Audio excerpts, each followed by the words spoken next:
रहे हैं, चार धाम यात्रा जारी है। हजारों श्रद्धालु और पर्यटक उत्तराखंड का रुख कर रहे हैं। लेकिन अगर आप भी अगले कुछ दिनों में पहाड़ों की यात्रा की तैयारी कर रहे हैं तो जरा संभल जाइए, क्योंकि उत्तराखंड के आसमान में सिर्फ बादल नहीं मंडरा रहे हैं, बल्कि मौसम विभाग की चेतावनी भी तैर रही है। नमस्कार, न्यूज पेज देख रहे हैं आप और मैं हूं आपके साथ अक्षता रावत। और अब बात करेंगे मौसम की। दरअसल राज्य के 8 जिलों के लिए येलो अलर्ट जारी किया गया है और अगले 72 घंटे मौसम कभी भी करवट ले सकता है। उत्तराखंड में मानसून की आहट अब साफ सुनाई देने लगी है। पहाड़ों से लेकर घाटियों तक बादलों की हलचल बढ़ गई है।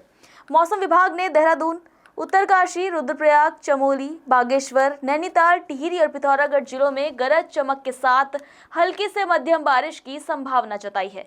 लेकिन बात सिर्फ बारिश तक सीमित नहीं है। मौसम विभाग के मुताबिक इन जिलों में 40 से 50 किलोमीटर प्रति घंटे की रफ्तार से तेज हवाएं चल सकती है। कई इलाकों में आकाशीय बिजली गिरने की भी आशंका है। यानी आने वाले दिनों में मौसम का मिजाज पूरी तरह से बदला हुआ नजर आ सकता है। अब जरा अगले 3 दिनों के मौसम का हाल भी जान लीजिए। 25 जून को राज्य के पर्वतीय जिलों में हल्की से मध्यम बारिश का दौर देखने को मिल सकता है। 26 जून को भी पहाड़ों में बादलों की सक्रियता बनी रहने के आसार हैं। वहीं 27 जून को उत्तरकाशी, रुद्रप्रयाग, चमोली, बागेश्वर और पिथौरागढ़ के कई स्थानों पर बारिश और गरज चमक की गतिविधियां देखने को मिल सकती है।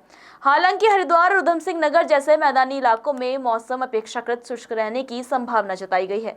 लेकिन इसका मतलब ये बिल्कुल नहीं है कि लोग पूरी तरह से बेफिक्र हो जाएं, क्योंकि मानसून के मौसम में परिस्थितियां तेजी से बदलती हैं और मौसम का अनुमान भी कभी कभी अचानक बदल सकता है।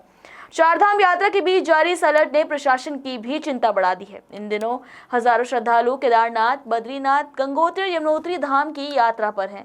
ऐसे में बारिश के कारण पहाड़ी मार्गों पर फिसलन बढ़ सकती है। कुछ इलाकों में छोटे नाले और गदेरे भी उफान पर आ सकते हैं। तेज हवाएं और बिजली गिरने की घटनाएं भी जोखिम बढ़ा सकती हैं। विशेषज्ञों का कहना है कि यात्रा के दौरान मौसम की ताजा जानकारी लेते रहें। खराब मौसम के दौरान खुले स्थानों, नदी नालों और ऊंची पहाड़ियों पर रुकने से बचें। वाहन चलाते समय अतिरिक्त सावधानी बरतें और प्रशासन द्वारा जारी दिशा निर्देशों का पालन करें। दरअसल उत्तराखंड में मानसून सिर्फ राहत नहीं लाता, बल्कि कई बार चुनौतियां भी साथ लेकर आता है। बीते वर्षों में बारिश के दौरान भूस्खलन, सड़क बाधित होने और बिजली गिरने की कई घटनाएं सामने आ चुकी हैं। यही वजह है कि मौसम विभाग लगातार लोगों को सतर्क रहने की सलाह दे रहा है। पहाड़ों में मौसम का कोई भरोसा नहीं होता। यहाँ धूप और बारिश के बीच सिर्फ कुछ मिनटों का फासला होता है। इसीलिए अगर आप सफर पर निकल रहे हैं तो सिर्फ बैग ही नहीं, सावधानी भी साथ रखिए, क्योंकि अगले 72 घंटे उत्तराखंड में बादल सिर्फ बरसेंगे नहीं, अपनी मौजूदगी का एहसास भी कराएंगे।